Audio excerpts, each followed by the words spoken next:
Salut les amis, bienvenue en direct de la place du Cal à Charleville-Mézières. Maintenant on est à J-4 du réveillon de la Saint-Sylvestre. Vous êtes certainement dans les starting blocks pour choisir ce qu'il faut pour ravir vos convives à cette occasion. Et pour parler un petit peu des vins et du champagne, surtout pour ce réveillon de la Saint-Sylvestre, je suis en compagnie de l'inénarrable Éric Arnaud, notre maître sommelier ardennais. Salut Éric. Bonjour à tous. Alors c'est l'invité d'honneur chaque année le 31, le champagne. Alors on va se focaliser sur ce vin parce que tu aimes à dire que c'est un vin déjà. Absolument, le champagne c'est d'abord un vin de Champagne, de la région Champagne, et il n'est champagne que de la Champagne. Donc c'est un vin unique, mondialement connu, avec une telle diversité qu'il convient d'aborder effectivement comme un vin, au même titre que certains vins de Bourgogne, de Bordeaux ou d'ailleurs. Quelques conseils justement pour bien déguster ce vin. D'abord il s'accorde à peu près avec tout. On peut faire un repas complet avec le champagne. Absolument, c'est même vivement conseillé dans notre région.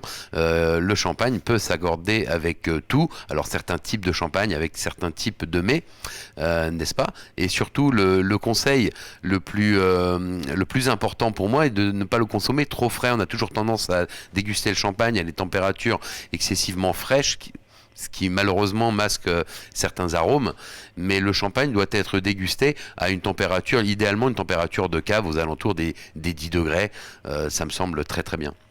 Et puis donc on va élargir un petit peu notre gamme sur ce réveillon du 31. En termes de vin, qu'est-ce que tu conseillerais pour la viande et pour le poisson par exemple? Ce qui te vient à l'esprit là.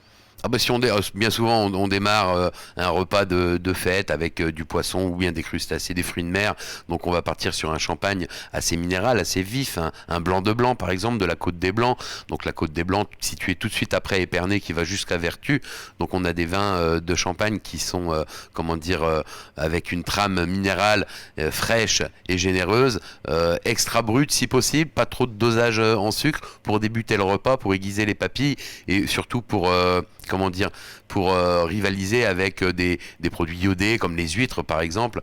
Donc ça me semble très important de démarrer avec un champagne très peu dosé à l'apéritif et sur des entrées.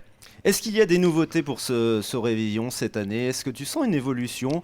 C'est toujours le champagne qui est à l'honneur, mais est-ce qu'il y a d'autres vins qui pourraient venir un petit peu taquiner ce champagne? Eh bien non, il n'y a pas il n'y a pas de comparaison possible.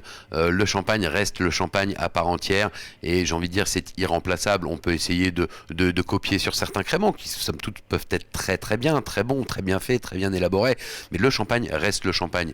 Donc il tient une place très unique sur une table de fête, mais pas seulement de fête, faut pas hésiter à en consommer tout au long de l'année, tant la diversité est grande, on n'a pas assez d'un repas de fête pour apprécier pleinement tous les terroirs de la Champagne.